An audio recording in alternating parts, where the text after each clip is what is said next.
এ পর্যায়ে আমরা প্যারাগ্রাফ নিয়ে আলোচনা করব।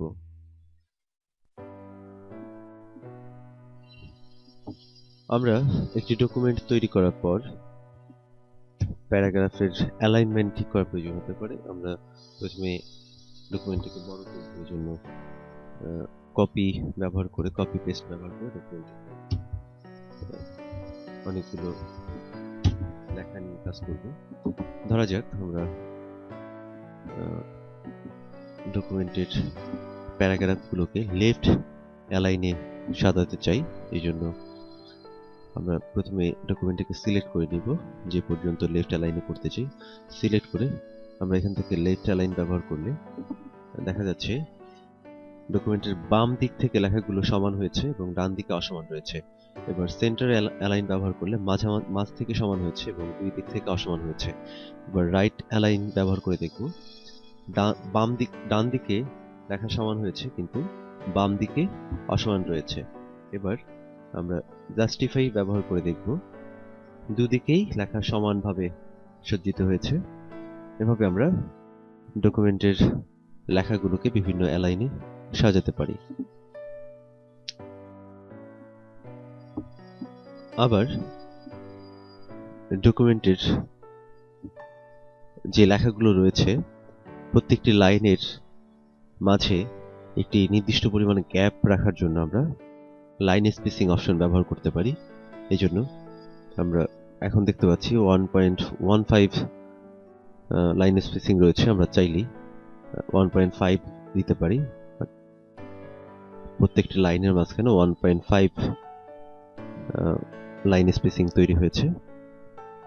আবার শুধু 1 সিলেক্ট করলে লাইনের মাঝে স্পেসিং দাঁড়াবে 1। এভাবে আমরা বিভিন্ন স্পেসিং এর লাইনকে সাজাতে পারি। লাইন স্পেসিং অপশন ব্যবহার করেও আমরা আমাদের ইচ্ছে মতো লাইনের স্পেসিং নির্বাচন করতে পারি। যেমন ধরা যাক আমরা প্রত্যেকটি লাইনের মাঝে 1.3 স্পেসিং দিব। এই জন্য লাইনের প্যারাগ্রাফ ডায়লগ বক্স ওপেন করে আমরা লাইন স্পেসিং অংশে লাইন স্পেসিং এর অ্যাড বক্সে গিয়ে 1.3 লিখে ওকে করলে প্যারাগ্রাফের মাঝখানে 1.3 লাইন স্পেসিং তৈরি হবে। এছাড়া রিমুভ স্পেস আফটার প্যারাগ্রাফে ক্লিক করলে প্যারাগ্রাফের পরে যে স্পেসিং রয়েছে সেটা দূর হয়ে যাবে।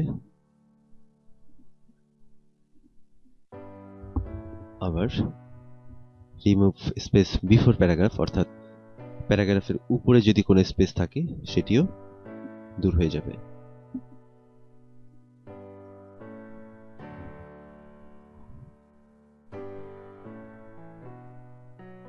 Add spacing before paragraph. এবার আমরা স্পেসিং দূর করার জন্য remove space before paragraph click করলে স্পেস দূর হয়ে যাবে। এছাড়া আমরা প্যারাগ্রাফ ডায়লগ বক্স ওপেন করে আমরা বিভিন্নভাবে স্পেস এবং লাইনের পূর্বে লাইনের পরে স্পেস নির্বাচন করতে পারি। আমরা দেখতে পাচ্ছি লাইন স্পেসিং অংশে আফটার বক্সে 10 পিটি রয়েছে। আমরা চাইলে কমিয়ে আনতে পারি অথবা বাড়িয়ে দিতে পারি। 24 পিটি দিলাম, অর্থাৎ প্যারাগ্রাফের পরে 24 পিটি স্পেস তৈরি হয়েছে। আবার আমরা এটি কমিয়ে 10 পিটি, আবার 0 করে দিই, তাহলে প্যারাগ্রাফের পরে এবং আগে কোনো স্পেসিং থাকবে না। এবার আমরা দেখব ইনডেন্ট মার্জিন। আমরা দেখতে পাচ্ছি চারপাশে একটি মার্জিন রয়েছে। এবার আমরা এই প্যারাটিকে ইনডেন্ট করে কিছুটা ডানে সরিয়ে নিয়ে আসবো, অর্থাৎ প্যারাগ্রাফকে ডানে এবং বামে ইচ্ছে মতো সরানোর জন্যই আমরা ইনডেন্ট কমান্ড ব্যবহার করে থাকি। আমরা ডায়লগ বক্স ওপেন করে প্যারাগ্রাফ ডায়লগ বক্স ওপেন করে ইনডেন্ট রাইট ইনডেন্ট বাড়িয়ে দিলে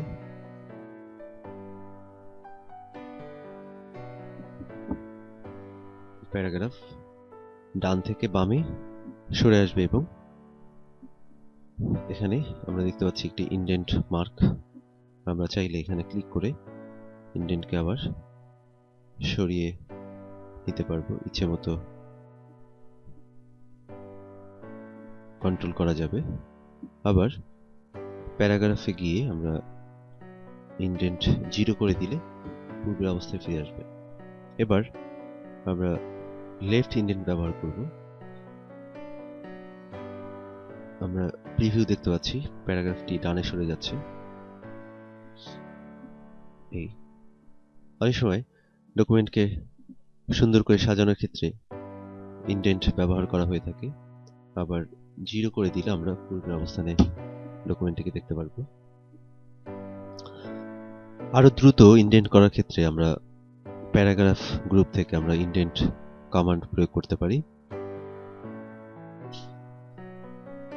ইনক্রিজ ইনডেন্ট, ডিক্রিজ ইনডেন্ট।